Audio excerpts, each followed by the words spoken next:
শব্দই তোমার মৃত্যুর ডাক। মাত্র একটু শব্দ করলেই অদৃশ্য শিকারী তোমাকে খুঁজে বার করবে, আর একবার খুঁজে পেলে আর ফেরার উপায় নেই। হ্যালো বন্ধুরা, আজ আমি আপনাদের জন্য নিয়ে এসেছি একটা দারুণ থ্রিলার হরর সার্ভাইভাল মুভির এক্সপ্লেনেশন, যার নাম ডোন্ট স্পিক। মুভিটি এমন এক ভয়ঙ্কর প্রাণীর গল্প বলে যা শব্দ শুনলেই শিকার করতে বের হয়। কেমন হবে যখন এক মুহূর্তের ভুলই হয়ে উঠবে জীবনের শেষ মুহূর্ত। চলুন তাহলে শুরু করা যাক। ফিল্মের শুরুতে আমরা একটি বাড়িতে দুজন মহিলাকে দেখতে পাই। তারা সম্পর্কে মা ও মেয়ে। মা খুবই ভয়ে ছিল, কারণ তাদের আশেপাশে কিছু অদ্ভুত ঘটনা ঘটছিল। মেয়েটি তার মাকে বোঝানোর চেষ্টা করে, মা এমন কিছুই নেই, আমরা নিরাপদে আছি। কিন্তু মেয়েটি বাইরে যেতে গেলে তার মা বাইরে যেতে বারণ করে এবং বলে, বাইরে যেও না, বাইরে বিপদ আছে। মেয়েটি তার মায়ের কোনো কথা না শুনে বাইরে চলে যায় এবং বাইরে গিয়ে কাপড় শুকাতে শুরু করে। কিন্তু হঠাৎ সে একটি অদ্ভুত আওয়াজ শুনতে পায়, আর পিছনে ফিরে তাকালে সে একটি মনস্টারকে দেখতে পায়, যার চোখ নেই। আর মনস্টারটি মেয়েটির ওপর আক্রমণ করে তাকে মেরে দেয়। মারা যাওয়ার সময় যখন সে চিৎকার করে, তখন তার মা তার আওয়াজ শুনে বুঝতে পারে যে তার মেয়ে এই মনস্টারটির শিকার হয়েছে। মেয়ের জন্য তার খুব কষ্ট হয়। তারপর সে ভয়ে বাড়ির ভেতরে চলে যায়, কিন্তু সে বুঝতে পারে যে এই মনস্টারটি এখন তার বাড়ির ভেতরে চলে এসেছে। বাঁচার জন্য সে তার ড্রয়ারে গিয়ে একটি বন্দুক বার করে। সে আওয়াজ করতে চায় না, কারণ সে জানে যে এই মনস্টারটি দেখতে পায় না, শুধু আওয়াজ শুনে তাদের দিকে আকৃষ্ট হয়। সে মনে করে যে সে মনস্টারটিকে হত্যা করতে পারবে। সে তার শেষ সুযোগটি হারাতে চায় না এবং তার জীবন বাঁচাতে চায়। কিন্তু সে খুব ভয় পাচ্ছে এবং তার হাতটাও কাঁপছে। ধীরে ধীরে সে এগিয়ে যায়, কিন্তু এই তাড়াহুড়ার মধ্যে তার বন্দুকের গুলি নিচে পড়ে যায় এবং এই সামান্য আওয়াজটি মনস্টারটিকে আকৃষ্ট করার জন্য যথেষ্ট ছিল। মনস্টারটা তখন তার পিছনে এসে দাঁড়িয়ে যায় এবং হঠাৎ তার উপর আক্রমণ করে তাকে মেরে দেয়। এরপর আমরা এই মনস্টারটির ভয়ঙ্কর এবং অদ্ভুত রূপ দেখতে পাই, যার মুখ থেকে একটা অদ্ভুত ধরনের তরল বেরোচ্ছিল, যা দেখতে খুবই নোংরা। এরপর দৃশ্য পরিবর্তন হয় এবং আমরা সিনেমার প্রধান চরিত্র রীতাকে দেখতে পাই। রীতার মা এই শহরে থাকেন যেখানে এই সিনেমা শুরু হয়েছিল, এবং সেখানেই এই মনস্টারটা রয়েছে। রীতার মা রীতাকে এই সব বিষয়ে কিছু জানায়নি, কিন্তু রীতা চিন্তিত ছিল যে তার বাবা গত 3 দিন ধরে বাড়ি আসেনি। তখন তার মা অজুহাত দিয়ে বলে তিনি প্রায় বাড়িতে আসেন না, হয়তো পরের দিন চলে আসবেন। কিন্তু রীতার চিন্তা কমে না এবং সে সিদ্ধান্ত নেয় যে সে আগামীকাল তার পরিবারকে নিয়ে ওই শহরে যাবে। তার মা তাকে অনেকবার নিষেধ করে বলে যে এখানে এসো না, বিপদ আছে, কিন্তু রীতা তার একটি কথাও মানে না। সকালে দেখা যায় যে এলেন এবং রীতা তার মায়ের বাড়ি যাওয়ার জন্য রেডি হচ্ছে। এতক্ষণে বেনও রেডি হয়ে যায় আর রীতাকে জিজ্ঞাসা করে চার্লি কোথায়। আসলে চার্লি হলো রীতার মেয়ে। তখন বেন বলে সে এখনও টেইলারের সাথে ঝগড়া করছে। টেইলার আসলে চার্লির বয়ফ্রেন্ডের নাম। বেন তার বাবাকে জিজ্ঞাসা করে ওদের মধ্যে এত ঝগড়া হয়, তাহলে ওরা ব্রেকআপ কেন করছে না। তখন ওর মা বোঝায় সম্পর্ক এমনই হয়, সম্পর্ককে সময় দিতে হয়, এরপর সব ঠিক হয়ে যায়। এতক্ষণে টেইলার এবং চার্লি বাইরে বেরিয়ে আসে এবং চার্লি তার মা বাবাকে জানায় যে টেইলারও তাদের সাথে যাবে। এখন এই 5 জন শহর থেকে বেরিয়ে তাদের দিদার শহরের দিকে রওনা হয়। প্রায় অর্ধেক দিনের যাত্রার পর তারা রীতার মায়ের শহরে পৌঁছায়, যেখানে শহরের বাইরে তারা একটি ল্যাব দেখতে পায়। বাকিরা রীতার কাছে এই ল্যাবের সম্পর্কে প্রশ্ন করলে তখন রীতা বলে কেউ জানে না এই ল্যাবে কী ধরনের পরীক্ষামূলক কাজ হয় এবং এই ল্যাব এখানে কেন। শুধু বছরের পর বছর ধরে এই ল্যাব এখানে আছে। রীতার শৈশব থেকেই এই ল্যাবের বাইরে লেখা ছিল এখান থেকে দূরে থাকুন, বিপদ আছে। তারপর তারা সবাই গাড়িতে বসে এবং রীতার মায়ের বাড়িতে পৌঁছায়। কিন্তু যখন সে বাড়িতে ঢোকে তখন দেখে বাড়ির সব দরজা খোলা ছিল এবং ভিতরে তার বাবা মা কেউই ছিল না। সে পুরো বাড়িটা খুঁজে বেড়ায়, কাউকে দেখতে পায় না। তখন অ্যালেন বলে চিন্তা করার কিছু নেই, হয়তো তারা তোমার প্রতিবেশীদের বাড়িতে গেছে। এরপর রীতা সেই বাড়িতে যায় যেখানে সিনেমাটি শুরু হয়েছিল। রীতা অবাক হয়, কারণ এই বাড়িও খোলা ছিল এবং এমনভাবে পড়েছিল যেন এখানে কেউ থাকেই না। অনেক ডাকাডাকি করার পর পুরো বাড়ি খুঁজে রীতা কাউকে দেখতে পেল না। তখন অ্যালেন বলল, হয়তো তারা তোমার বাবাকে হসপিটালে নিয়ে গেছে। তোমার বাবা তো প্রায়ই শরীর খারাপ হয়। যখন ওরা এইখান থেকে আসছিল তখন তারা বিভিন্ন জায়গায় রক্তের দাগ লক্ষ্য করে এবং এটি দেখে তারা ভয় পায়। তারা বুঝতে পারে না যে শেষ পর্যন্ত এই বাড়িতে বা এই শহরে কি ঘটেছে। এরপর রীতা তার সন্তানদের জানায় যে তারা তার মা বাবাকে খুঁজতে হসপিটালে যাচ্ছে। তখন বেনও তাদের সাথে যাওয়ার জন্য জোর করে, তাই তারা তাকে সঙ্গে নিয়ে যায়। যখন তারা হসপিটালে যাওয়ার জন্য তাদের গাড়িতে স্টার্ট দেয় তখন অদ্ভুতভাবে তাদের গাড়ি স্টার্ট হচ্ছিল না। অ্যালেন খুবই অবাক হলো, এটা কিভাবে সম্ভব। সে নিউ সার্ভিসিং করে এই গাড়িটি চালিয়ে নিয়ে এসেছিল। এরপর তারা গাড়ি থেকে বাইরে যায় এবং টেইলর ও চার্লিকে গাড়িটি পরীক্ষা করার কাজ দেয়, আর ওরা হেঁটে হেঁটে হসপিটালের জন্য বেরিয়ে যায়। যখন তারা শহর দিয়ে হেঁটে হেঁটে যাচ্ছিল তখন তাদের খুব অদ্ভুত লাগছিল। দূর দূরান্তে কোনো মানুষ দেখতে পাচ্ছিল না। সব হোটেল, বাড়ি, দোকান সব এমনভাবে খোলা ছিল যেন এখানে কেউ থাকেই না। রীতা খুবই চিন্তিত ছিল। এই শহরে কি চলছে তার মা তাকে কখনোই বলেনি। সে তো নিজেও এই শহরে আসেনি, অনেক বছর হয়ে গেছে। সব মানুষ কি এই শহর ছেড়ে চলে গেছে? এই সময় তারা একটি হোটেলে ঢোকে। সেখানে তারা জানলায় তাজা রক্তের ছাপ দেখতে পায়।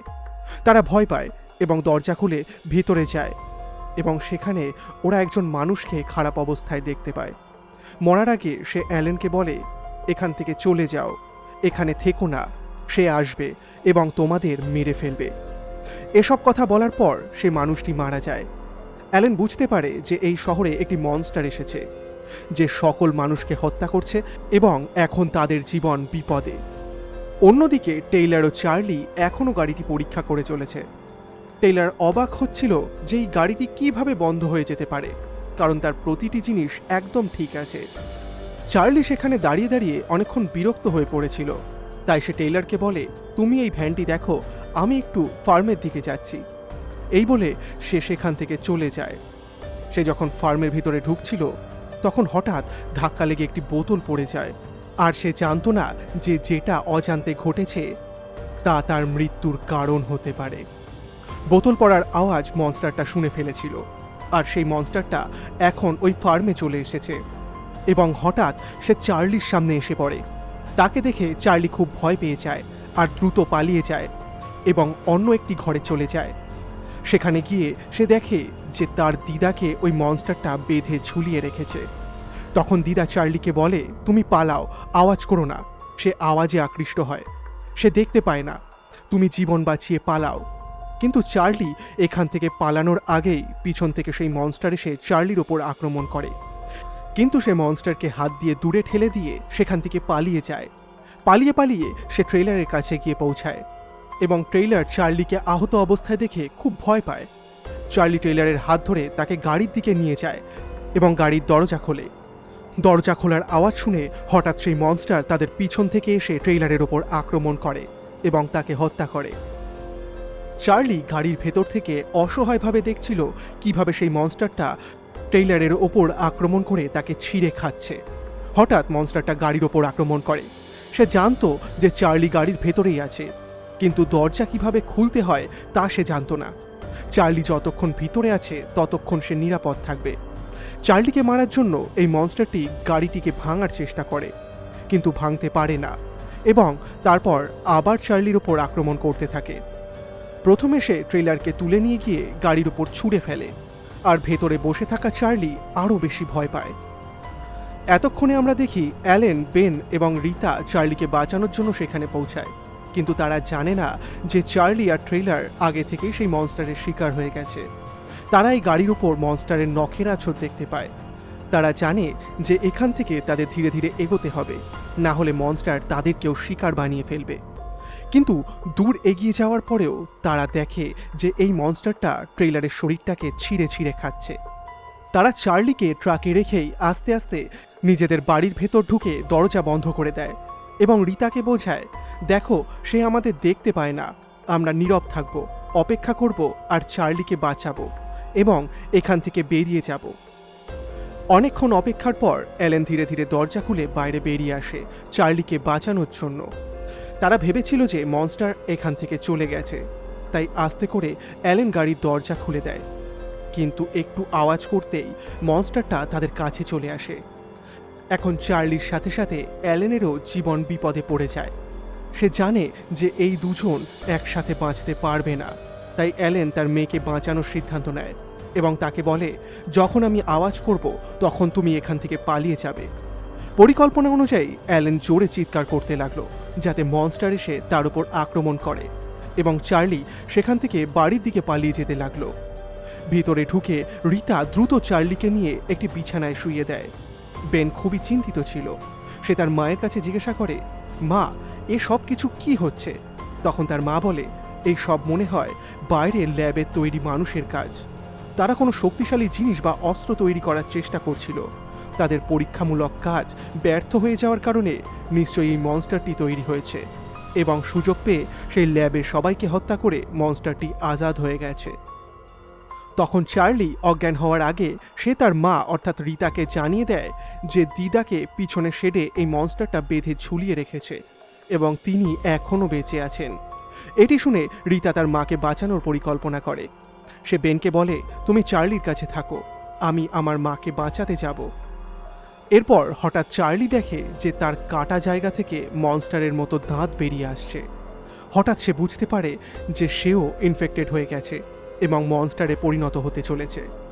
অন্যদিকে রিতা ফার্মে পৌঁছয় এবং সেখানে গিয়ে সে দেখে যে তার মাকে বেঁধে ঝুলিয়ে রাখা হয়েছে। সে তার মাকে এখান থেকে বের করতে চাইছিল, কিন্তু তখন সেখানে মনস্টারটা এসে পড়ে।